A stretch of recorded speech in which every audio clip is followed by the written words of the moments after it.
Assalamualaikum warahmatullahi wabarakatuh. Untuk kali ini kita akan masuk ke materi cara berbicara yang baik.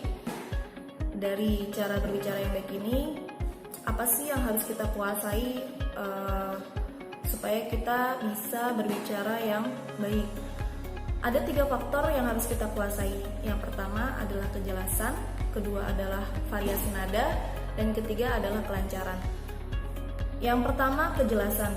Kejelasan itu bisa timbul apabila kita mengucapkan vokal dan konsonan dengan benar dan memadai. Hal ini bisa dilakukan dengan cara kita terus-menerus berlatih ya, supaya lidah dan organ yang untuk berbicara ya, supaya bisa terlihat jelas dalam pengucapannya. Kemudian yang kedua adalah variasi nada.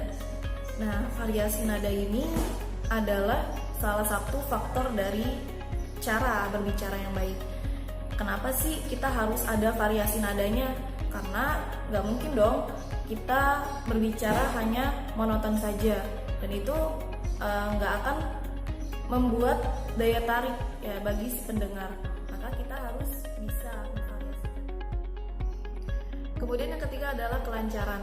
Dan kelancaran ini bisa kita peroleh dengan cara kita bisa mengetahui dulu suplai gagasan dan kosakata yang memadai.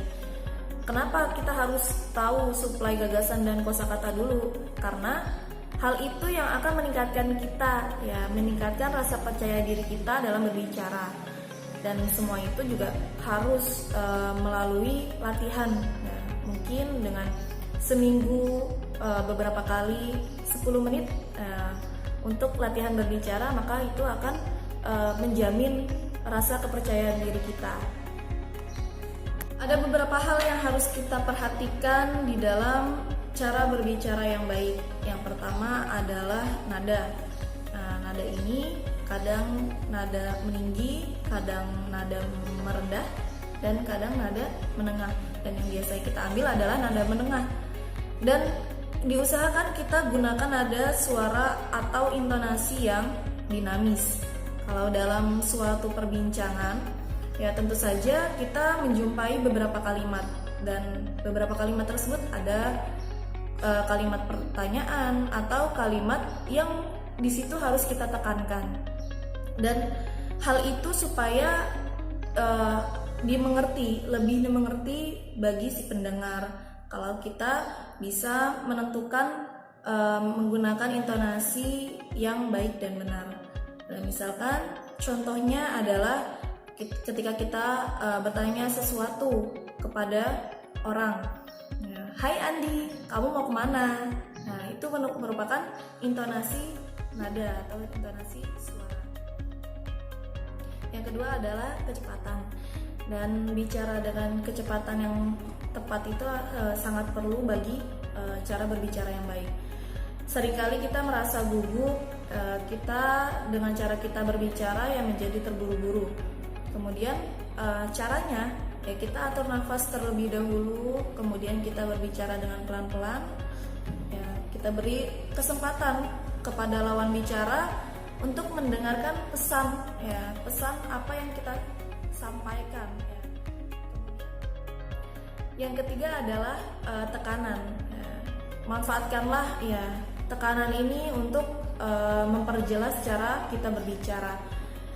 Dan mungkin semua orang bisa berbicara, tetapi tidak semua yang bisa berkata atau melafalkan kata dengan jelas dan benar.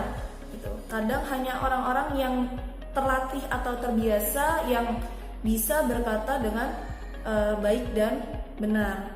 Coba kita perhatikan diri kita masing-masing dengan cara mungkin kita merekam suara kita, apakah sudah benar dan baik dalam berbicara.